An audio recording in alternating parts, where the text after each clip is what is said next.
All right, we are live.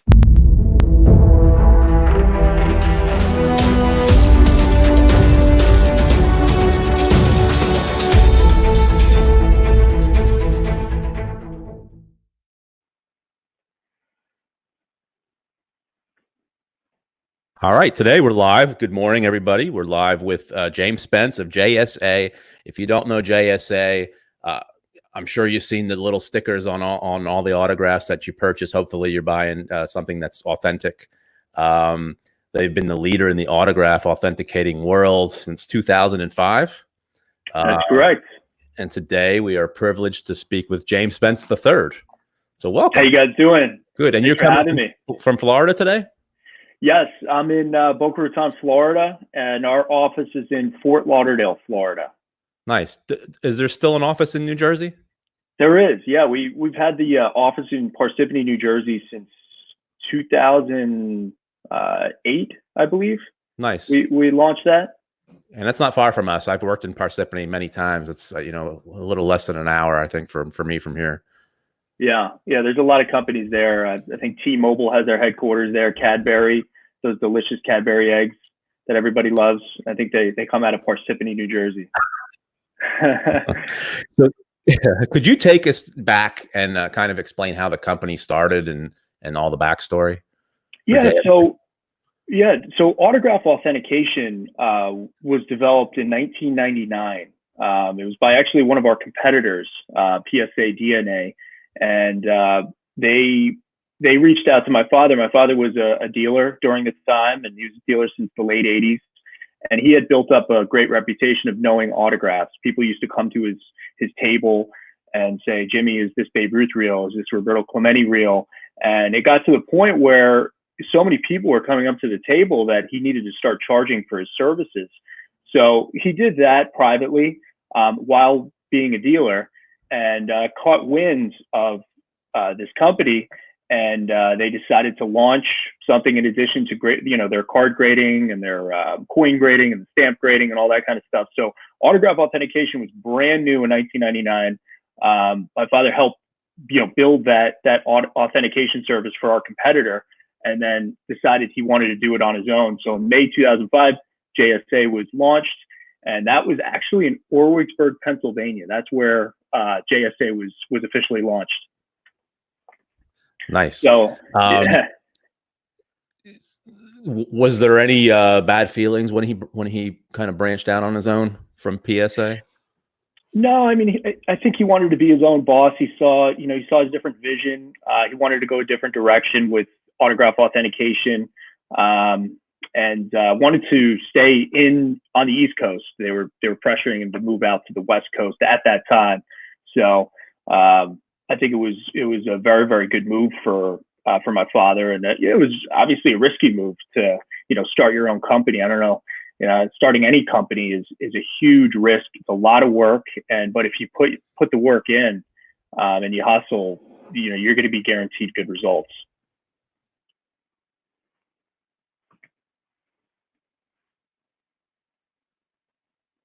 You there?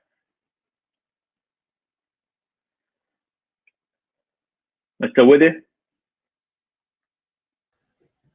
There we are. We're back. Okay. Technical difficulties in these times. What are we going to do? All right. We were just talking about any bad feelings, and you were saying no, not really. And the way I look at it is if somebody's working for me and wants to go out and start their own business, that's a good thing. You got to take that as a compliment. Oh yeah. And you can't ever discourage somebody from bettering themselves. But on the other end, he wanted to start. He started essentially what he created for our competition. So I'm sure they had some kind of resentment, but over time, I mean, we're still very, very friendly with our competition. It's good to have good competition in any industry. That's only going to help you improve. And so, yeah, we've been going strong. This is coming up on our 15-year anniversary come May 1st. Wow. I remember when I was younger, 8, 9 years old, I used to be able to we have a mall probably 3 miles from here. and I met Richie Ashburn and Mike Easler, and I can go to Gary Carter, Jose Canseco, and I would walk in. There would be nobody there.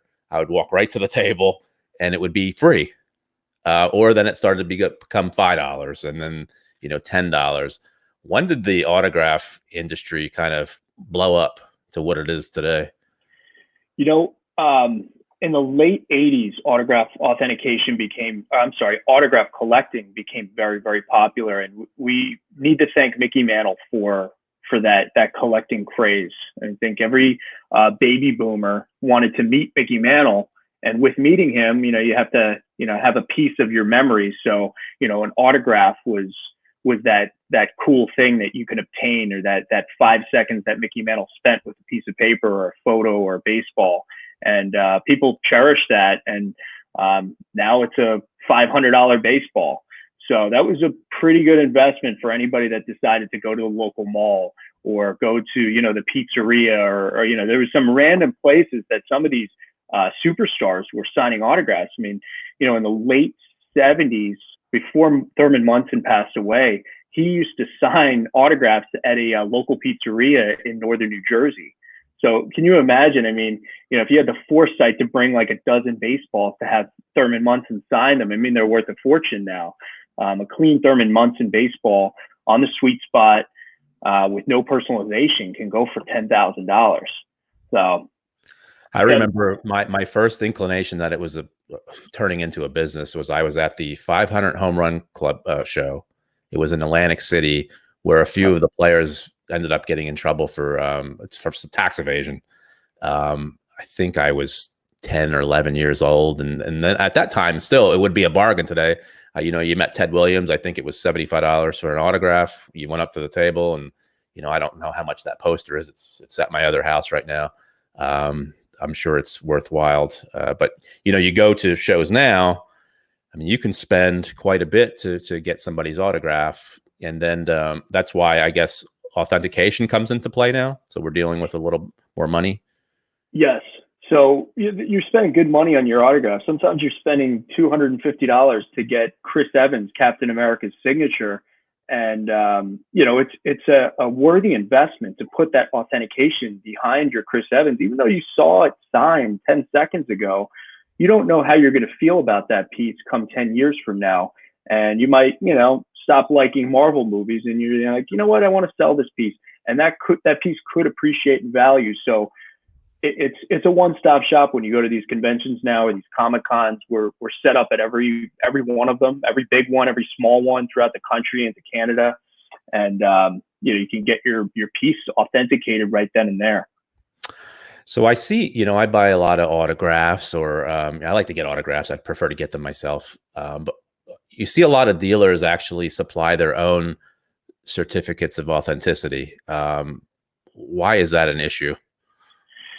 Well, it's a conflict of interest if you really think about it. You're selling an autograph and then you're deeming it authentic. Where a lot of dealers might not have saw the autograph get signed in person, yet they're giving their opinion that it's authentic. So, it's always good to have that third party backing your autographs up. I think that that's very important. It's the reason why a Jsa Authenticator like myself can't sell autographs, because I could authenticate my own collection and there's nobody that's going to doubt me, because we have the most premier authentication service out there. So that's why we chose, when we launched JSA in 2005, we made it a policy for all full-time JSA authenticators to not be able to sell autographs. So right. Yeah. So let's get into, we're going to get into the whole process, because I'm very curious. I'd like to go down to New Jersey and actually see this for myself one day. Oh yeah. What are some of the worst forgeries you've seen, and what are some of the players that you see a lot forged nowadays? So the top 3 forged autographs that we see every single day, you're looking at Michael Jordan's number 1. He's 95% of the time a Michael Jordan autograph is submitted through our authentication process, it fails. So there's a ton of forgery on this guy, especially with this new documentary coming out. I think it's coming out on Sunday. It's coming out tomorrow. And this is going to be huge. It's going to uplift Everybody's memories of the Chicago Bulls. So yeah, there's a ton of forgery on Michael Jordan. Then you have Mickey Mantle. Mickey Mantle, the market's flooded with Mickey Mantle forgeries. There's also a lot of good Mickey Mantle autographs. I was talking to one of the promoters that had Mantle numerous times, and he says there's probably about 500,000 Mickey Mantle autographs out there. Muhammad Ali is heavily forged, even though there's a ton of autographs from Muhammad Ali. He used to sign his mail. He used to, sign so much that, it was a part of his religious belief that he would be closer to God if he signed, more autographs. Ted Williams, Joe DiMaggio are also heavily forged. Tiger Woods. And, you get into any of the mainstream guys like Mike Trout, Bryce Harper. And the forgeries are exceptional too. So, I know a lot of dealers, a lot of collectors, they say, oh yeah, I know autographs. I don't need autograph authentication. Well, there's just way too many autographs to know to make such a bold statement like that. This is what we do. Don't ask me to fix your car, but this is what I look at every single day. I go to work. I dissect signatures. Well, I think the problem is, I was just telling somebody yesterday that, I have a lot of experience getting autographs, and I've seen a lot of baseball Hall of Famers, and you can kind of see if something looks a little off just by seeing them every day, but their signatures change over time. I wouldn't know that, maybe their hands shaking a little more now. How do you guys go about adjusting? Yeah, so it's a very, very good question, Ryan. So we keep an exemplar database on every autograph that we're able to authenticate. So, unfortunately, we won't be able to authenticate your signature, but we could compile your signature. We can get a signature from, your high school yearbook, and then gradually see how your signature evolves, because everyone's signature changes over time. Now, you do keep some characteristics of your signature, maybe the size of your R in comparison to your A, it's always going to be a little bit larger. But that's a very important aspect of autograph authentication. When we look at a signature, say it's like a Jackie Robinson from 1946, his signature looked a lot different than how he was writing towards the end of his life in the early 70s. So it's so important to compare that signature to that specific era. When you're talking about Jackie Robinson, we have over 2,000 examples of just Jackie Robinson's signature, and it's all labeled chronologically in our exemplar file. What does somebody do like me, who I'm not an expert, and I go to a baseball card show, or I want to get something on eBay, and what can I do to minimize my risk? eBay did a fantastic job with linking themselves with PayPal. So if you buy an autograph on eBay, I would assume that you can't buy anything without going through PayPal. Is that correct? But in any event, you go through PayPal. Most people pay through PayPal. There's always that buyer protection there. So in some cases, and it's unfortunate, some dealers will list an autograph, say it's a Mickey Mantle, and it has a JSA authentication on there, and then they'll mail a different Mickey Mantle ball. So it's a bait and switch type of deal. Now, when you have that situation, it's up to the person that bought it to return it, to give negative feedback, so we can get rid of these bad dealers and these bad sellers on eBay. So you always want to look at, obviously, the feedback. Always pay with a credit card, because you always have that recourse with the credit card companies. Credit cards always favor the consumer.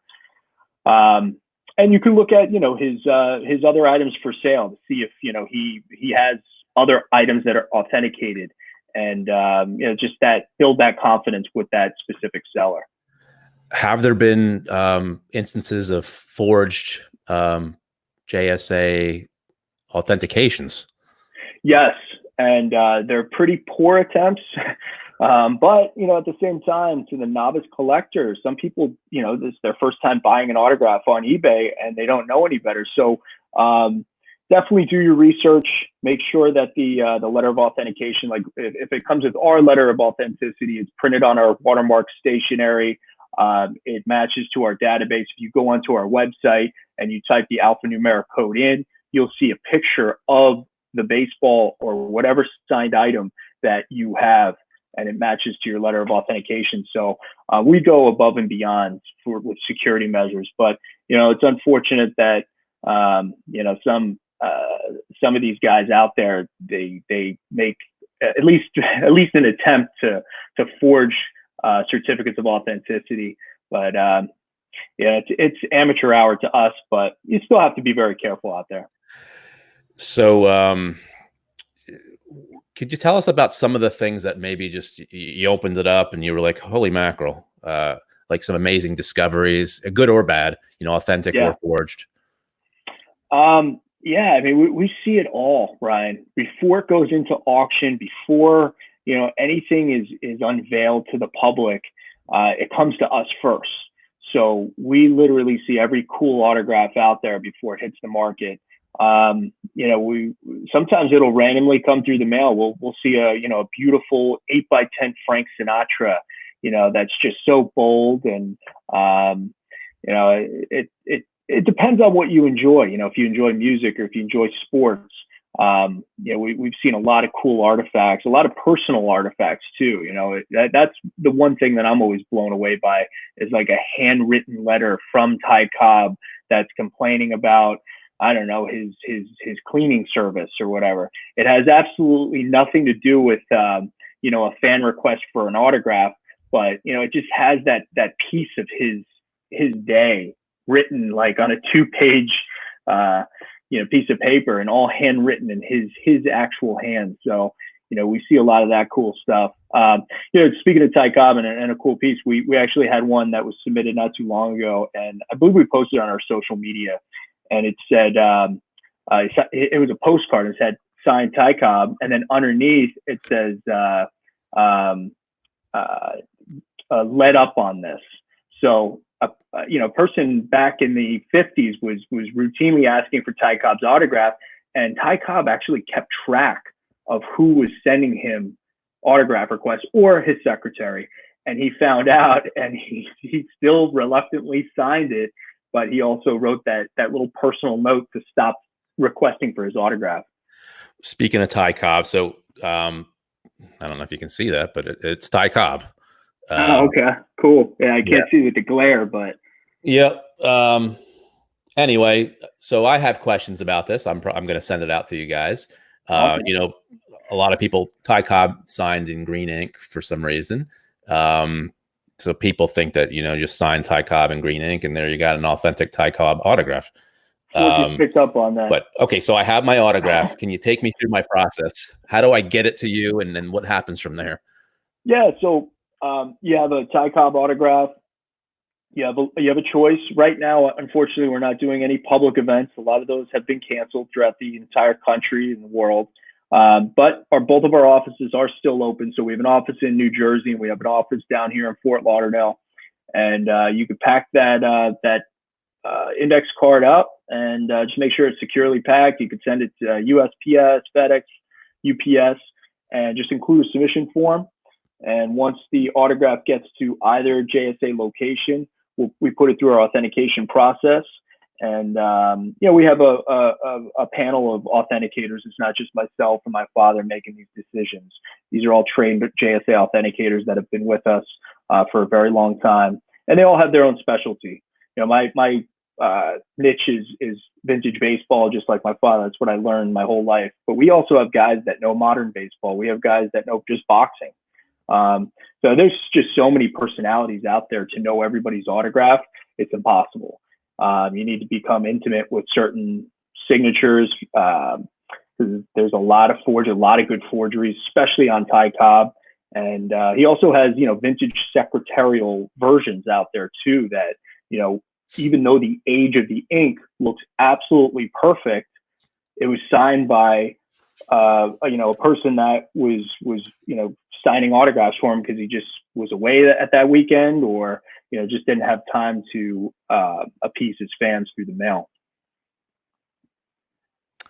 I always, a red flag always goes up when you buy, who knows, Mickey Mantle, and it costs you $20, because typically you get what you pay for. Is that what you've seen in the business? Yeah. So most of the time when it's sounds too good to be true, it usually is with autographs, especially on eBay. You know, if you see a Mickey Mantle for $20 and nobody has bought that and it's sitting there, I would stay away from that piece. Now, there's always that time where you see, Mickey Mantle spelled wrong, and you're able to pick it up on eBay very quickly because the person just doesn't know what they have or the value, and they put the bid at such a low price. So, I've heard success stories with that. But, anytime you see something so low, price so low, or buy it now, or, if it's, on eBay for less than a day, just be absolutely careful with that. We are launching a new service called Jsa First Look. That's going to come out. We're looking to launch that to June 1st. So it's going to help out a lot of collectors before they're able to buy anything, whether it be on eBay, Amazon, or if they're, at an antique shop and they see something, they're able to upload an image or provide a link through our website and get a precursory review on the item. Now, we haven't discussed what the fee is going to be, but it's going to be a nominal fee, and it's going to be a hell of an investment, especially if you're there on the spot and you're like, I don't know if it's going to pass JSA. So it'll be a nice service that we're going to be able to offer soon. Beautiful. That's beautiful. Do you have a lot of people who, just hit you up and say, James, look, I'm at this card show right now. I'm looking at a Ted Williams autograph. What do I do? Yeah. No, we have a ton of dealers and collectors, and most of the time I need to see it in person.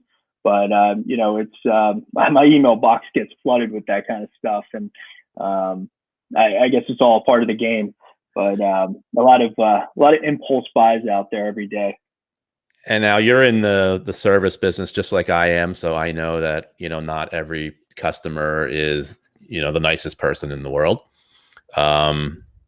So what do you do when you do deem something not authentic and they just don't believe you, or they're angry because they had it in their head that this was an authentic autograph and they were going to sell it for $10,000, and now they have basically a piece of paper? That's a very good question. A lot of people ask me, like, how do you handle those situations? It's good bedside manner. I mean, I don't, when a Babe Ruth baseball fails, and it costs $200 to have that authenticated, and it's pass or fail too. So if that Babe Ruth baseball fails, you're still paying the $200 for our time. I do my best to explain, why it failed. And again, this is an expert opinion. So people say, oh, my grandfather told me that he got this in person and he got it in 1943. And, he was in the service and he met Babe Ruth and he has pictures with him. And it's like, sir, slow down. This baseball wasn't manufactured until 1946. So your grandfather didn't get it in 1943. And it's also a stamped signature. So a pen never touched the baseball. So a lot of people's, the stories that your family tells you, it might have gotten clouded, or, they might be thinking of another piece, or they might just be telling, a kid a story to make them happy.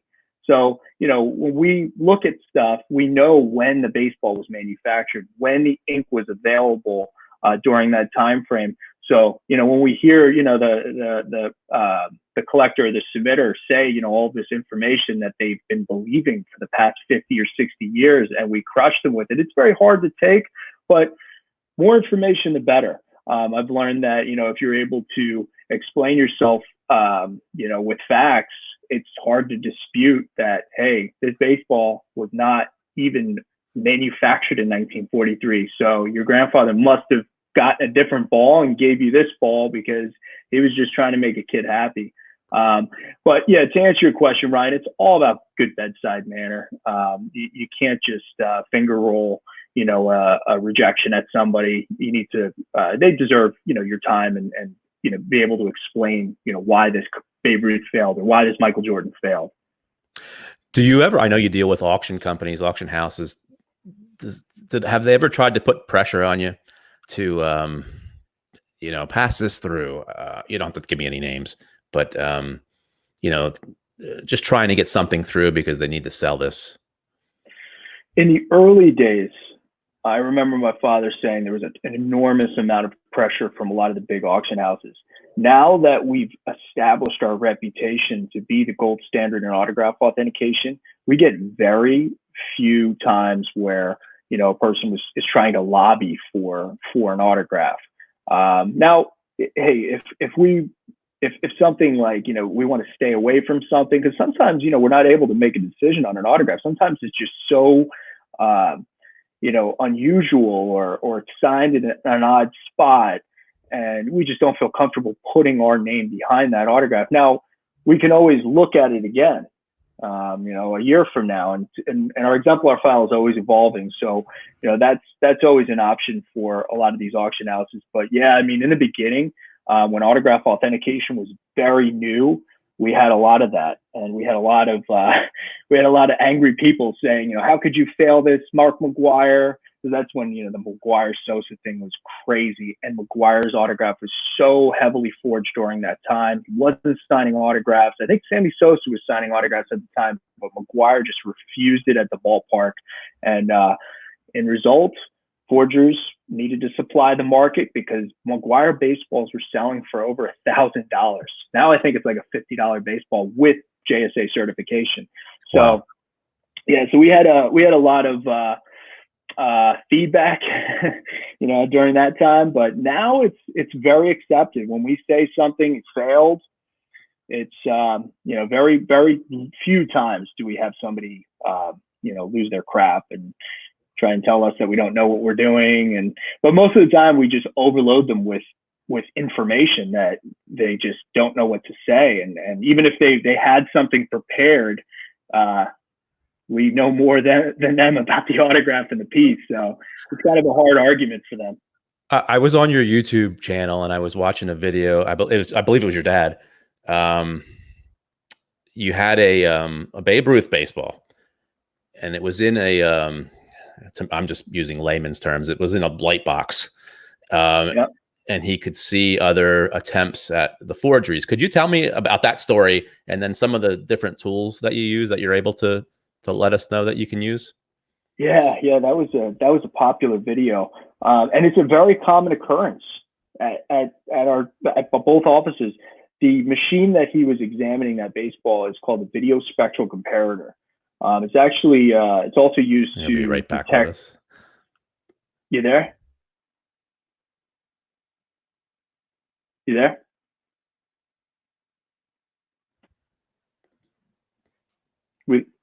We good?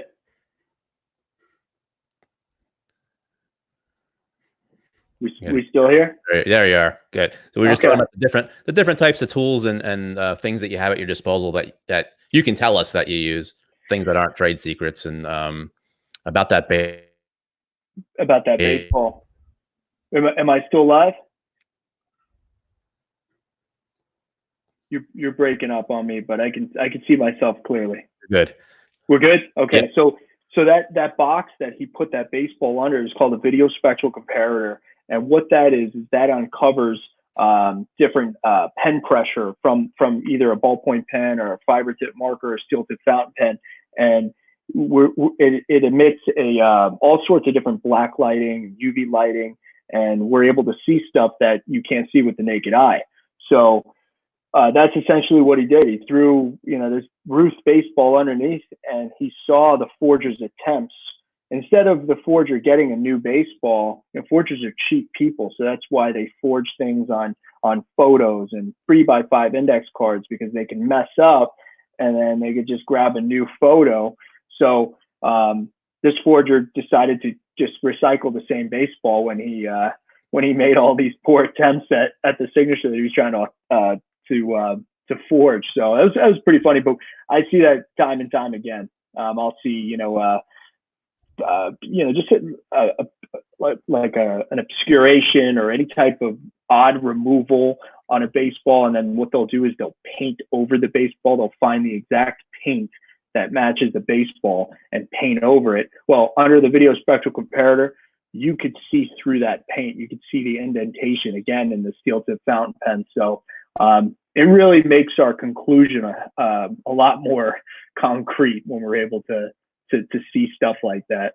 But we use, loops and high magnification loops to see if if the ink is live meaning that an actual pen signed it. What you'll see a lot now is inkjet facsimile signatures, where somebody will take a JSA authenticated Roberto Clemente and then use computer technology to print the signature on a baseball. It's amazing how this whole process works.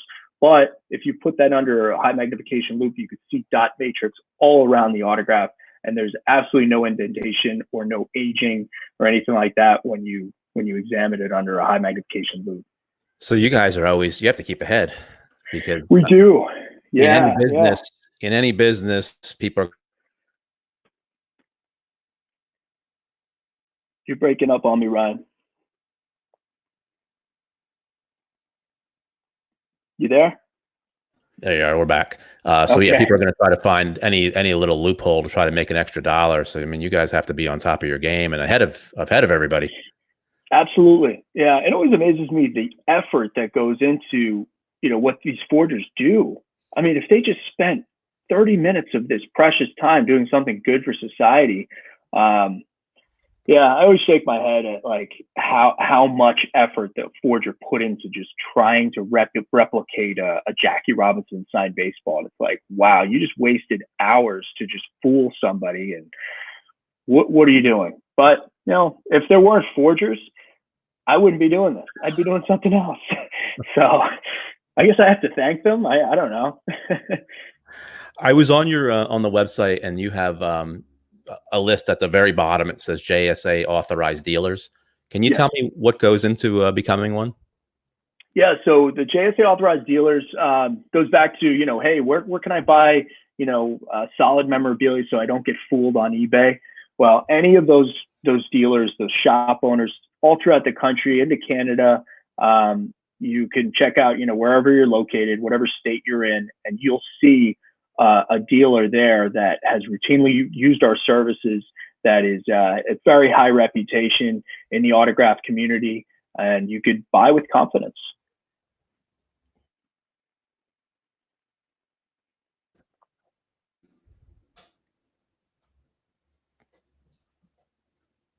You there? We're in and out. Okay. I have to bear with it. I was actually watching Howard Stern yesterday, or 2 days ago, and he was interviewing Paul McCartney, and they were having the same issues. So I don't feel bad. Oh, okay. We're in good company. Yeah. No, both of Paul McCartney is a very, very sought after autograph. I mean, talk about one guy that could charge $1,000 for his autograph and sell out 100 tickets immediately. Paul McCartney would be that person. Wow. There's very few people that are still alive that could charge $1,000 and get like 1,000 autographs sold immediately. And Paul McCartney is one of them. I think the last one I remember for me was Joe Dimaggio. I think I paid $500 or $600 to have him sign a baseball.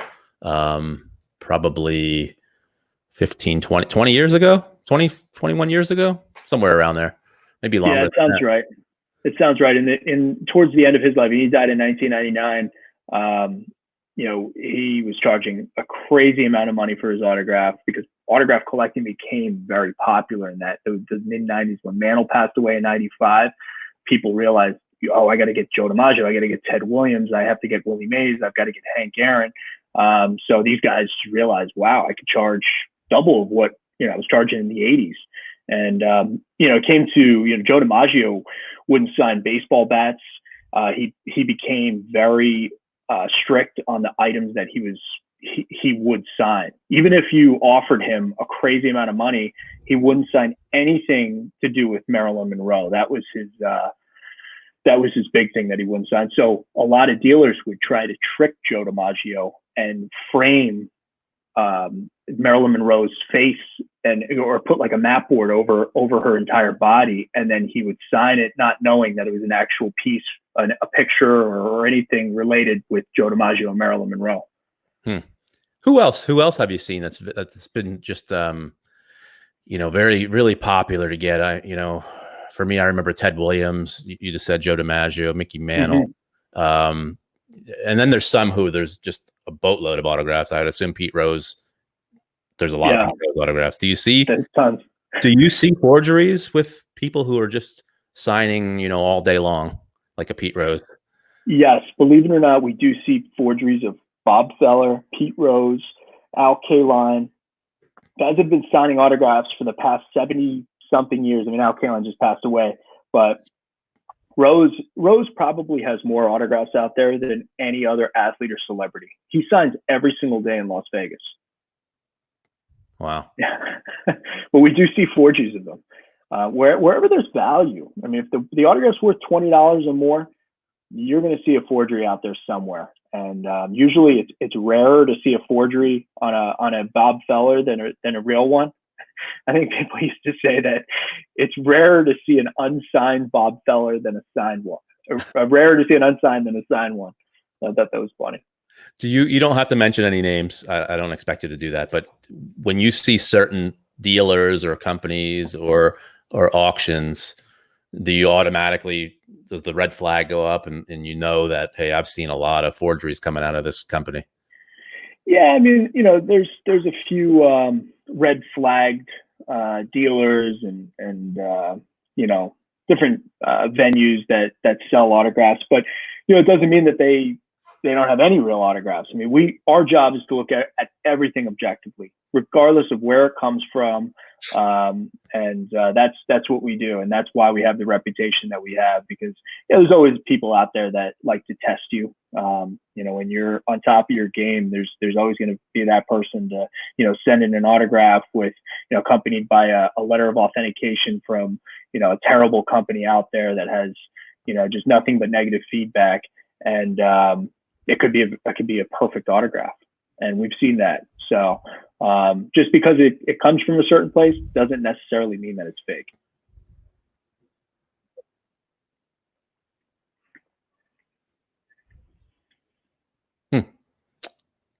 You're there. Yep. Yep. Did everything go through? Yeah, my son's sitting right next to me, Preston. He says it looks good until we both go black. So okay, we'll have to deal with it. Yeah, so I got you. So if you already have in your mind when you get a baseball in from XYZ company, you don't want to have that in the back of your head that I've already seen 25 of these balls that are fake. I'm not going to spend much time on it. We know that it's fake because it could be real.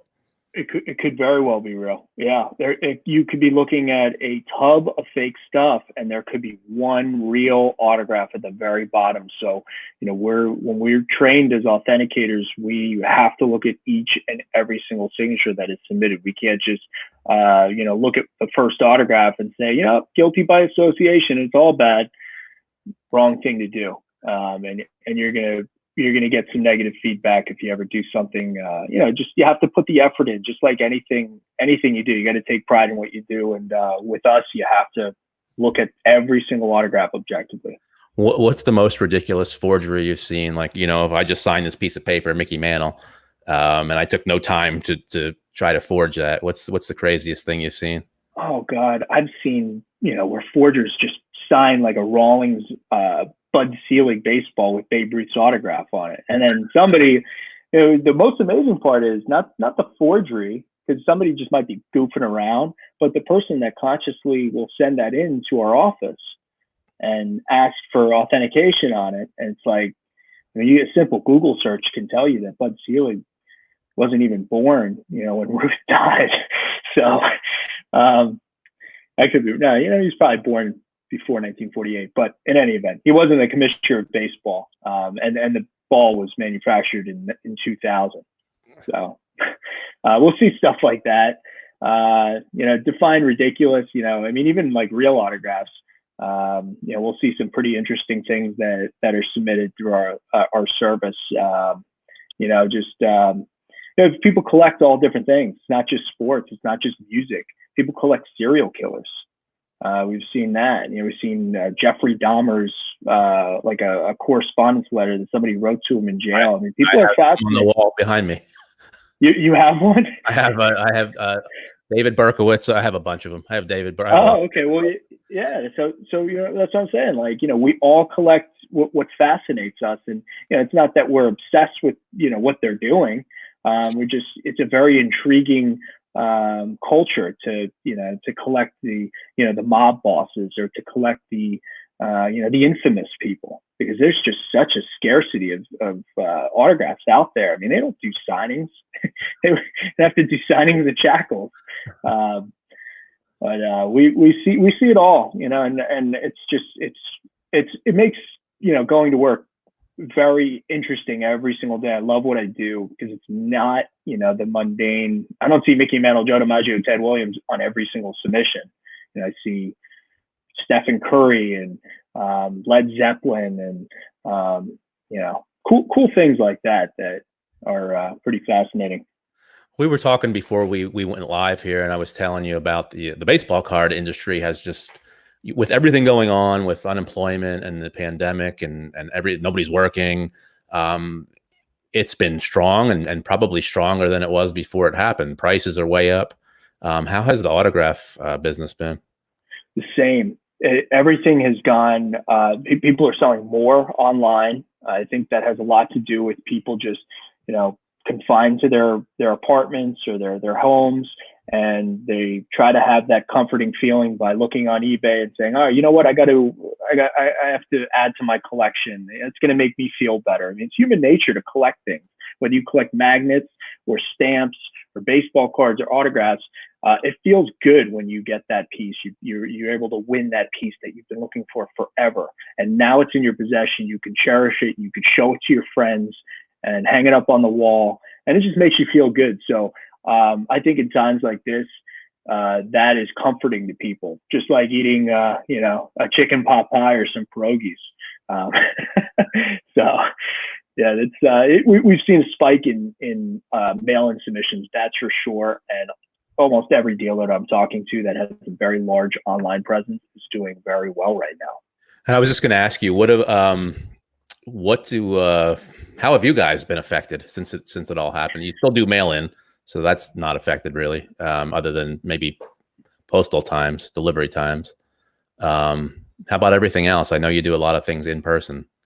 Oh yeah, it's affected all the businesses that travel tremendously. I mean, there was a time, for the past year, we had 4 or 5 teams throughout the entire country simultaneously every single weekend.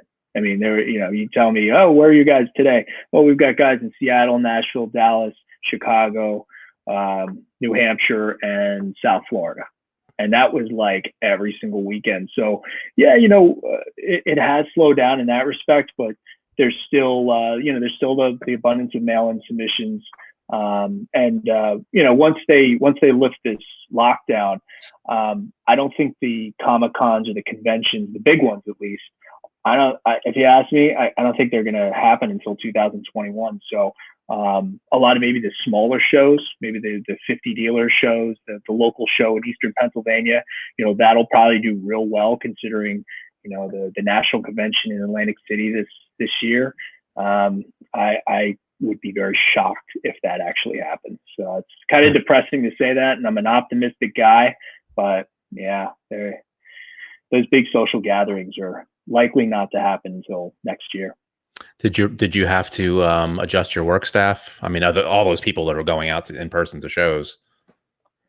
Yes, we did. Yeah, unfortunately. But we're still able to function as a company, and again, do what we do. So we haven't skipped a beat, but at the same time, the intensity level has dropped significantly from the middle of March, and it happened very quickly. And this happened for all businesses. I mean, it was like overnight that this happened to us. How does one become trained as an authenticator? So yes, we get that question a lot. We get a lot of inquiries about how can I become a JSA Authenticator? Well, most of our JSA Authenticators are actually customers of ours. We just observed their knowledge of what they collected, the pass rate of their submissions, which was always very impressive to see. When a dealer has out of 100 balls, he might have 1 that we kick back. That's always very impressive. But we look to a lot of the customers that just have been exposed to autographs their whole lives. the chasers out there that know, Anthony Davis doesn't sign floorboards, or he only signs, with a blue fiber tip pen. I mean, that kind of knowledge is so important to what we do, because that way we're able to look at certain autographs or certain items that the person signed and say, you know what, I haven't heard of this guy signing a basketball in a long time. All he signs is jerseys and photos. He always stays away from basketball. So, that chasing information is so important to our equation and what we do on a daily basis. So yeah, to answer your questions, I mean, we look to a lot of the chasers to hire us as authenticators and train, and just longtime dealers that have a very good eye for autographs. Could you tell me what like the standard costs are if I wanted to send? I know Ty Cobb's going to be a lot more expensive than Pete Rose, I would assume. What are the standard variable costs? Yeah, so it starts at $20 if you want to get like a Pete Rose authenticated. It all is based on value. So, the lesser the value, the cheaper the authentication service. And if you have a Babe Ruth, it would be $200. All of our authentication fees are on our website. Just go to spenceloa.com, click on fees, you type in the theme or the signer. If you have a team signed baseball or a multi-signed baseball, you're welcome to send us pictures through social media, and we'll be able to give you an accurate quote. Yeah, I mean, we base it all on the value, because it wouldn't be worth spending $200 to authenticate a Bob Feller baseball. I think it might be worth $20. How about you? What do you collect? I see there's a boxing picture behind you, I believe. Yeah, that's actually a Joe Louis Max Schmeling piece. And funny enough about that particular piece is the Max Schmeling is likely secretarial. So I own, and I have it hung up in my office here in South Florida, a piece that's secretarially signed. That's but it's all part of the game, the learning game. I mean, I have autographs that I purchased 10, 15 years ago that are either secretarial or forgeries that I discovered over time. So don't feel bad, that your collection isn't pristine. We all have autographs that are bad. I mean, it's just the nature of the beast. But I collect a lot of University of Pittsburgh stuff. I went to school out there, so big Curtis Martin fan, Larry Fitzgerald, Dan Marino, obviously. And, I collect New York Jets, huge Jets fan, painful, but I love it. And I'm a huge Arnold Schwarzenegger fan. So I have a ton of his autographs, some early vintage stuff from the 70s when he was in his bodybuilding phase. And then, try to collect him on everything. And, it's a big Yankees fan. So I love collecting old school Yankees autographs. Yeah.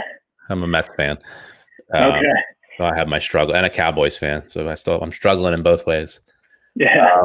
How about you? What do you do, like outside of the business and autograph world? What do you like to do? Well, I love doing yoga. That's something that I picked up about a couple years ago. I recommend it for anybody that has a high intensity job that just needs to get away from their email or put their phone down. And that's become a routine for me. I love going surfing, and I live 9 miles away from the beach, and just being with my family. I love traveling.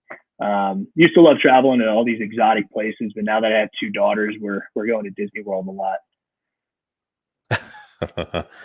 Cool. So James Spence of JSA, could you just tell me about your company one more time on the way out? And we have the link right up on the screen so people can contact you guys. You can still send in your autographs. I have a bunch I have to send in. Real quick before we get into that, what is the turnaround now? So turnaround time at my Fort Lauderdale office is about 5 business days, depending on what you send. If you send 1,000 autographs, you're not going to get it back in 5 days. But if you have, a Michael Jordan that you're like, what, I need to know if this thing is real. Usually 5 business days. You could just print out a submission form from our website. If you're having any difficulty with anything, our customer service through social media and email is great. I'll be able to answer any questions for you guys. But yeah, I encourage you all to find out if your autographs are real, especially, right now you guys have the time, and it's just good peace of mind, especially if you have, family that you're going to be passing a very expensive autograph down to without proper documentation, they're going to have to do the same thing if they ever want to sell it. Nice. So you can see the website links on there. It's JSA. Yeah, I appreciate you coming on today. I could probably have a million other questions for you. Let's do it again, Ryan. Yeah, no, definitely. I want to come down one time into Jersey and take a look at the operation. I think that would be cool if I'm allowed to see. Absolutely. Yeah. It's not open to the public, but I could squeeze you in. I'll give you a VIP pass. Thank you. All right. Well, look for my Ty Cobb autograph coming to you guys shortly. I certainly will, Ryan. I appreciate it. Keep in touch with me. Absolutely. Take care, guys. Thank you. All right, guys. Thank you, guys. All right. We're still live. That was James Spence. I appreciate it. If you're in the autograph world, I mean, you got to get your things authenticated. I'm not smart enough to know if an autograph is real or not. I know you can't see this with the glare. Maybe I can turn it off. So you can't. There's still a glare on it. But it's a Ty Cobb signed index card that I got in an auction. No certificate of authenticity. Let's see if I take it out, if you can see it. I mean, there's just no way for me to tell if this is real, because even the things I'm looking at, you can't see it. Even at the things I'm looking at online, how do I know if they're real to compare it to? So I'm not smart enough to know that. James and their business is. I highly recommend using an authentication service, and I hear nothing but really good things about them. Same for your baseball cards. You know, you see baseball cards that are signed, postcards, pictures, bats, multi-sign things. You could have a multi-sign baseball that, 9 of the signatures are real and 1 is fake. They're the things you have to look out for, and we're not smart enough to know that. So definitely contact the guys, get your things in. I'm going to ship mine off this week, and that's it. So hopefully everybody has a great day. If you want to talk to anybody else, let me know who you'd like to have me have on. We're always looking for some cool guests, people who can give a story and teach us all something. So have a good day, and I'll see you guys on Facebook and eBay and all the other social media platforms we're on. Take care.